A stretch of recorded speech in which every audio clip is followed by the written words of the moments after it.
فاطمہ اپنے بھائی کی اس دیرینہ عادت سے بخوبی واقف تھی.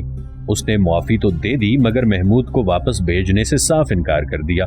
یہ تماشا کافی دیر تک یوں ہی چلتا رہا. محمود خود بھی اس کے ساتھ واپس نہیں جانا چاہتا تھا. اس کو فاطمہ کا سہارا میسر آ گیا تو وہ خود کو مضبوط حصار میں محسوس کرنے لگا. علی بن ورقہ نے جب دیکھا کہ بات کسی بھی طور نہیں بن پا رہی تو اس نے انتقاماً یکا خنجر زیری جانب سے نکالتے ہوئے ایک تیز وار محمود پر کر دیا. محمود بے شک پوری طرح چوکنا کھڑا تھا مگر وہ اس ناگہانی حملے کو فوری طور پر سمجھ نہ سکا. ذاتی مدافعت میں اس کا بایاں بازو لاشعوری طور پر سامنے پھیل گیا اور خنجر بائیں بازو میں گھستا چلا گیا. محمود کے منہ سے ہلکی سی کراہ نکلی. علی بن ورقہ نے اسے کمزور پاتے ہی مزید چڑھائی کرنا چاہی. محمود محض زخمی ہوا تھا, اس کی قوت مکمل طور پر ختم نہیں ہوئی تھی. اس نے علی بن ورقہ کی کمر میں پشت سے ہاتھ ڈالا اور اسے دائیں بازو سے اٹھا کر اپنے پورے زور سے زمین پر پٹخ دیا. علی بن ورقہ کی ناتوان اور بوڑھی ہڈیاں جھنجھنا اٹھی. وہ تکلیف سے کراہتا ہوا دوبارہ اٹھنے کے قابل نہ رہا. فاطمہ کا چہرہ غصے کی شدت سے سرخ ہو گیا. اسے اپنے بھائی کی اس جارحانہ حرکت پر شدید صدمہ پہنچا تھا.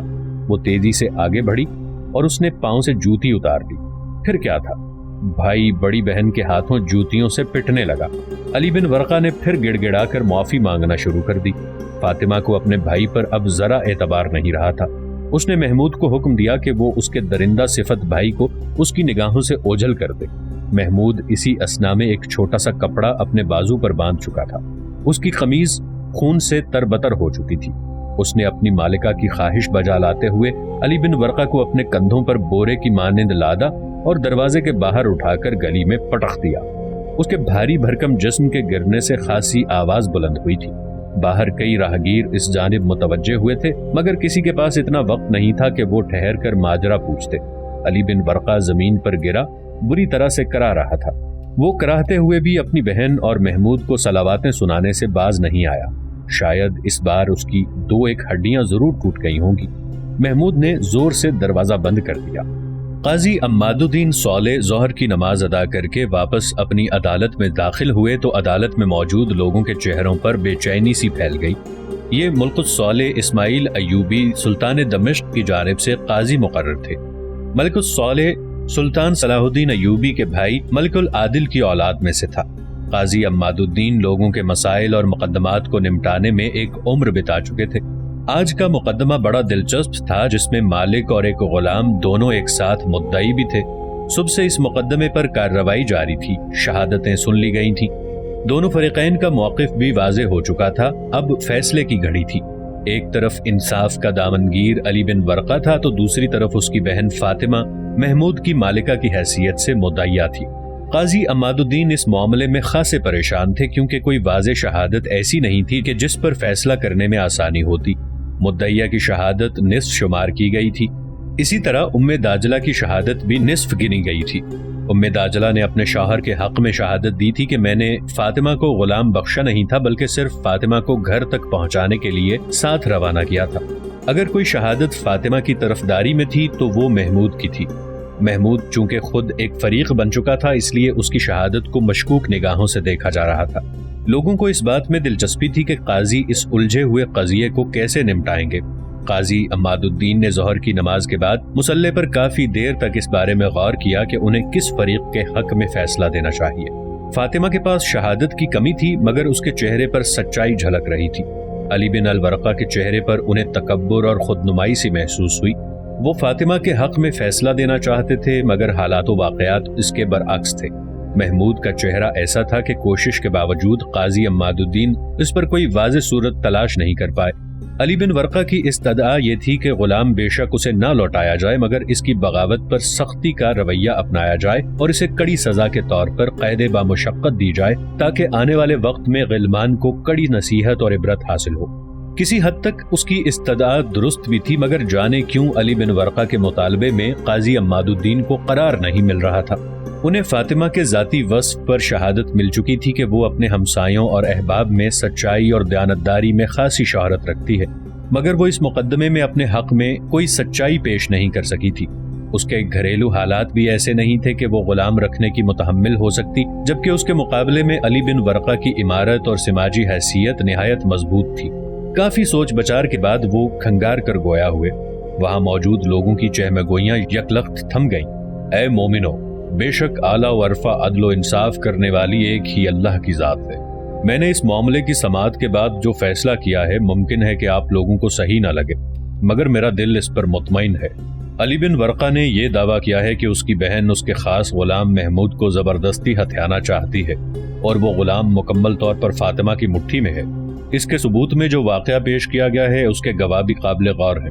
علی بن ورقہ پر مار پیٹ اور تشدد مجھے بھی دکھائی دے رہا ہے، لیکن اس کے ساتھ ساتھ محمود کے بازو پر موجود زخم بھی اپنی ہی کہانی سنا رہا ہے۔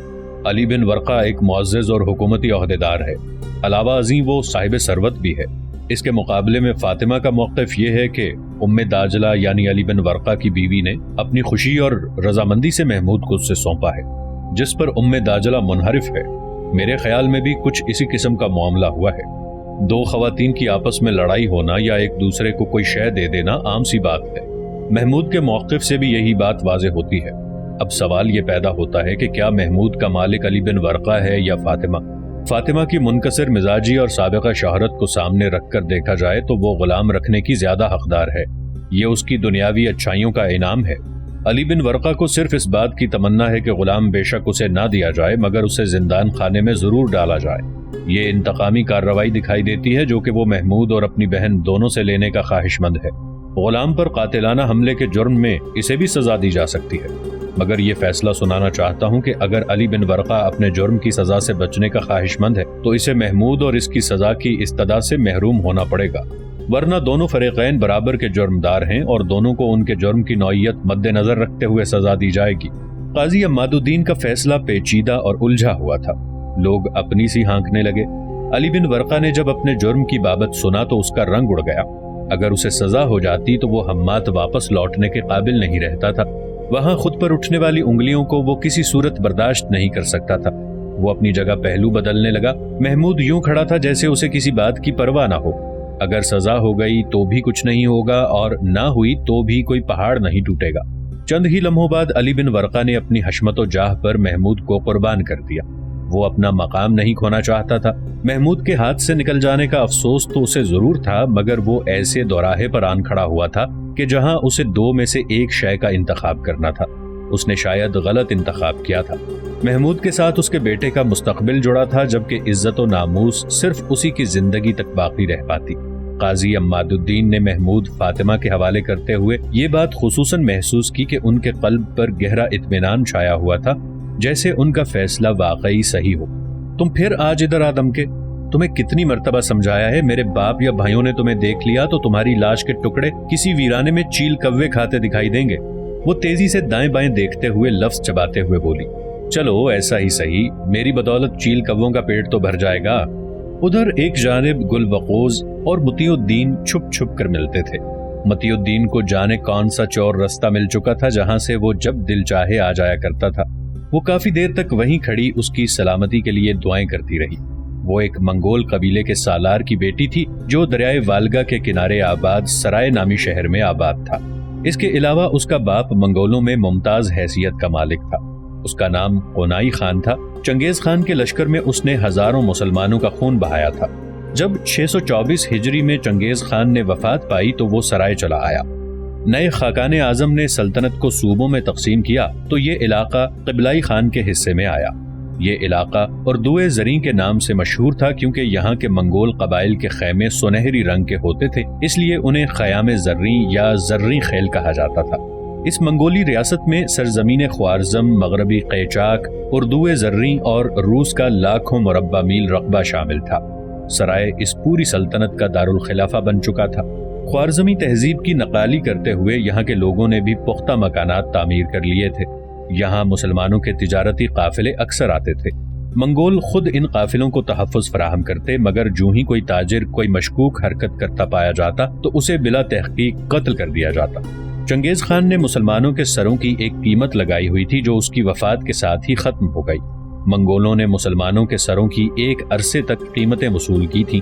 اب بھی وہ ان کے سروں کی جانب حریصانہ نگاہوں سے دیکھتے۔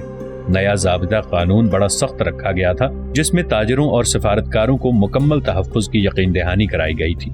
شکست خوردہ سلطان جلال الدین خوارزم اسی سلطنت کے زیریں حصوں میں اپنے اقتدار کی دوبارہ حصولیابی کے لیے سرگرم رہا تھا اور 628 ہجری میں ایک کرد کے ہاتھوں قتل ہو گیا۔ مطیع الدین کا باپ نور الدین بڑا دیندار اور متقی شخص تھا۔ اس نے اپنی زندگی اسلام کے لیے وقف کر رکھی تھی۔ وہ بلخ کا رہنے والا تھا۔ جب چنگیز خان وہاں حملہ آور ہوا تو وہ ان دنوں اہل و عیال کے ہمراہ مدینہ گیا ہوا تھا۔ واپس پہنچ کر اس نے بلخ کی بربادی اور تباہ حالی دیکھی تو وہ کئی دن تک آنسو بہاتا رہا۔ اس نے اسی دن سے فیصلہ کر لیا کہ وہ ہر قیمت پر ان بگڑے وحشیوں کو راہ راست پر لائے گا۔ ایک مشکل ترین امر کا پختہ عزم کیے اور مدد خدا کو اپنا محافظ خیال کرتے ہوئے اس نے اپنا رخت سفر باندھا اور سرائے چلا آیا۔ اس نے کسی زمانے میں تاتاری علاقوں میں تبلیغ اسلام کے فرائض انجام دیے تھے، جس کی بدولت اسے تاتاری زبان سے کسی حد تک واقفیت ہو چکی تھی۔ وہ مہارت سے تاتاری زبان نہیں بول سکتا تھا، مگر کچھ عرصے بعد اس کی یہ خامی مٹ گئی۔ یہاں اس کی آمد کا مقصد تبلیغ و اشاعت اسلام تھا۔ وہ اپنے ساتھ اپنی بیوی اور بچوں کو لایا تھا۔ اس کی دیکھا دیکھی علامہ عبدالعزیز الکندی بھی اس کے ہمراہ ہو گیا۔ سرائے میں مستقل رہائش پذیر ہونا بے حد کڑا کام تھا، مگر قدرت نے اس کی نیت کا پھل دیا اور اسے وہاں رہنے کی اجازت مل گئی۔ نور الدین روزانہ سینکڑوں تاتاریوں کو اسباق ہدایت سمجھاتا۔ پہلے پہل تو کوئی بھی اس کی بات پر کان نہیں دھرتا تھا، مگر پھر آہستہ آہستہ دلوں میں ایمان کی گرمی پیدا ہونے لگی اور ایک دو تاتاری حلقہ اسلام میں داخل ہو گئے۔ یہ تعداد نہ ہونے کے برابر تھی، پھر بھی یہ امید افزا ضرور تھی۔ دن آہستہ آہستہ گزرتے رہے۔ نور الدین کے مکان کے عقب میں تونائی خان کا گھر تھا، جس کی بیٹی گل بقوز گزرتی ساعتوں میں جانے کب اپنا دل مطیع الدین کو دے بیٹھی تھی۔ مطیع الدین بھی اس کے فراق میں آہیں بھرنے لگا تھا۔ نور الدین کے قونائی خان سے بے حد عمدہ تعلقات تھے، مگر ان میں بھی ایسی کوئی منزل نہیں آئی تھی کہ وہ ایک دوسرے کے ساتھ عزیزداری بڑھاتے۔ فاطمہ محمود کے معاملے میں اپنے بھائی کی پسپائی پر بے حد مسرور تھی۔ وہ محمود کو اپنے ساتھ لے کر جب گھر لوٹی تو اس کے خاوند ابو مسعود نے اسے مبارکباد دی۔ وہ چاہتا تو دربار سلطانی کا دباؤ ڈلوا کر مقدمہ جیت سکتا تھا، مگر وہ بے حد اصول پسند اور مذہبی شخص تھا۔ اس نے محمود کو اپنے گھر میں کسی قسم کی تکلیف نہ ہونے دی۔ محمود کو ان کے حسن سلوک میں اپنا سابق آقا بند قداری یاد آ جاتا۔ محمود کو اس گھر میں کبھی اس بات کا احساس نہیں ہوا کہ وہ غلام ہے۔ فاطمہ کو بچوں سے بے پناہ محبت تھی۔ اس کی ایک وجہ اکلوتا فرزند تھا جو کہ 7 سال کی عمر میں بیماری کا شکار ہو کر وفات پا گیا تھا۔ اللہ نے اس کی گود دوبارہ ہری نہیں کی۔ دونوں میاں بیوی اولاد کی محرومی کے باوجود شاکر رہتے۔ محمود کو پا کر جیسے انہیں جنت مل گئی تھی۔ ابو مسعود اس کے لیے نئے کپڑوں اور ضروریات کی اشیاء کی فراہمی میں جتا رہتا، جبکہ فاطمہ اس پر اپنے سب چاؤ ایک ایک کر کے اتارا کرتی۔ زندگی کے 3 سال محمود نے جس جہنم میں کاٹے تھے، اس کا احساس تک معدوم ہوتا جا رہا تھا۔ فاطمہ نے اسے ایک درمیانے درجے کے مدرسے میں داخل کروا دیا، جہاں وہ مزید تعلیم حاصل کرنے لگا۔ وہ چونکہ بے حد ذہین تھا، اس لیے جلد ہی اساتذہ میں مقبول ہو گیا اور وہ بھی اس پر خصوصی توجہ دینے لگے تھے۔ محمود میں ایک عادت بڑی پختہ تھی جو کہ اس نے کڑے حالات میں بھی اپنائے رکھی تھی۔ وہ نماز پنجگانہ باقاعدگی سے ادا کیا کرتا۔ مسجدوں میں جانے سے اسے جہاں سماجی برائیوں کے خلاف ترغیب ملتی تھی، وہیں وہ دوسروں کو اپنی مشاہداتی نگاہوں سے پرکھتا۔ وقت گزرتا گیا، فاطمہ کی محبت رنگ لانے لگی۔ محمود کو عمدہ تعلیم تک رسائی حاصل ہو گئی۔ قرآن و فقہ میں اس کو عبور تو نہیں ہو سکا، مگر وہ اسلام کے بنیادی شاعر سے بخوبی واقف ہو گیا۔ 636 ہجری کے وسط میں ایک دن جب محمود نے اپنی نئی کامیابی کی خبر فاطمہ کو سنائی تو اس کی آنکھوں میں آنسو بھر آئے۔ آج اسے اپنا فوت شدہ بیٹا بڑی شدت سے یاد آنے لگا۔ محمود فاطمہ کو روتے دیکھ کر تڑپ اٹھا۔ اس نے کبھی یہ جاننے کی کوشش نہیں کی تھی کہ ان کے کوئی اولاد ہوئی تھی یا نہیں۔ وہ اپنے طور پر یہی اخذ کیے بیٹھا تھا کہ اولاد نہ ہونے پر یہ دونوں میاں بیوی رنجیدہ رہتے ہیں۔ اسے یہ معلوم تھا کہ وہ اسے اپنا غلام نہیں بلکہ بیٹا سمجھتے ہیں۔ محمود نے آگے بڑھ کر فاطمہ کے آنسو اپنی ہتھیلی سے پونچھ ڈالے۔ وہ آج بڑا مضطرب تھا کہ آخر ایسی کون سی وجہ ہے کہ وہ جب بھی کوئی خوشی کی خبر سناتا ہے تو فاطمہ رو پڑتی ہے۔ میری ام محسنہ، محمود ہمت کر کے بولا، ایک بات پوچھوں، آپ برا تو نہیں مانیں گی؟ نہیں تو میں کیوں برا مانوں گی؟ میں اس بات پر بڑا پریشان ہوتا ہوں کہ آپ میری کامیابی پر خوش ہوتی ہیں یا غمگین۔ خدا کے لیے مجھے آج یہ حقیقت بتا ہی ڈالیے۔ نہیں میرے بیٹے، فاطمہ اس کی بات پر تڑپ سی گئی، تیری کامیابی ہی سے ہم زندہ ہیں۔ تجھے دیکھ دیکھ کر ہماری زندگی کٹ رہی ہے۔ مجھے کہنا تو نہیں چاہیے مگر سچائی کڑوی ہی ہوتی ہے۔ اللہ نے اگر آپ کو نعمت فرزند سے نہیں نوازا تو اس میں بھی کوئی بھلائی مضمر ہوگی. دیکھیے فرزند کے روپ میں اللہ نے مجھے جو آپ کے پاس بھیج دیا ہے. محمود نگاہ جھکا کر بولا. تو صحیح کہتا ہے محمود. فاطمہ گہری سانس لے کر بولی. اللہ کے کاموں میں بھلائی ہی ہوتی ہے, اسی لیے اس نے 7 سال کی عمر میں ہی اپنی دی ہوئی نعمت واپس لے لی. اگر آج وہ زندہ ہوتا تو میں جس طرح تیری کامیابی کی خیر پا کر دلشاد ہو جاتی ہوں, ذرا سوچ اس کی کامیابی مجھے کتنی مسرت پہنچاتی. تو بے فکر رہ, میں تیری کامیابی پر غمگین نہیں ہوں, بلکہ اس میں اپنے فرزند کو دیکھتی ہوں. محمود اس کی بات پر جہاں حیرت زدہ رہ گیا تھا وہیں اسے بے حد تاسف ہوا کہ اسے ایسی بات چھیڑنا نہیں چاہیے تھی. آپ کے بیٹے کو کیا ہوا تھا؟ اسے بخار آ گیا تھا, میں نے بتیرے جتن کیے مگر اسے بچا نہ سکی. فاطمہ کی نگاہوں میں گزرے پلوں کی تصویریں امڑ آئی تھیں. وہ سسکنے لگی. محمود سے رہا نہ گیا. اس نے آگے بڑھ کر فاطمہ کو اپنی مضبوط باہوں کی آغوش میں لے لیا اور اس کی ڈھارس بندھانے لگا. وہ کسی بیٹے سے کم نہیں تھا. محمود, فاطمہ پلو سے اپنی آنکھیں خشک کرتے ہوئے بولی, اگر آج میرا بیٹا زندہ ہوتا تو بالکل تمہارے جیسا ہوتا. کبھی کبھی میرے دل میں خیال آتا ہے کہ جیسے اس نے تیری صورت میں مجھے میرا بیٹا واپس لوٹا دیا ہو. اس میں شک والی کون سی بات ہے؟ میں آپ کا بیٹا ہی ہوں. محمود تیزی سے بولا. تو میرا بیٹا کیسے ہو سکتا ہے؟ تیرا نام تو محمود ہے اور اس کا نام تو بیبرس تھا. فاطمہ نے سسکتے ہوئے ایک سرد آہ بھری. محمود اس کے غم کی شدت کو اپنے دل و دماغ کے دریچوں پر دستک دیتا ہوا محسوس کرنے لگا. میرا نام محمود ہے تو کیا ہوا؟ نام بدلے بھی جا سکتے ہیں. میرا نام آج سے بیبرس ہے, آپ کا بیبرس. اچانک محمود فیصلہ کن لہجے میں بولا. فاطمہ نے چونک کر اس کی جانب دیکھا. اس کی نگاہیں ایک عرصے سے پیاسی تھیں. ان میں ممتا کی محبت کا گہرا درد دکھائی دے رہا تھا.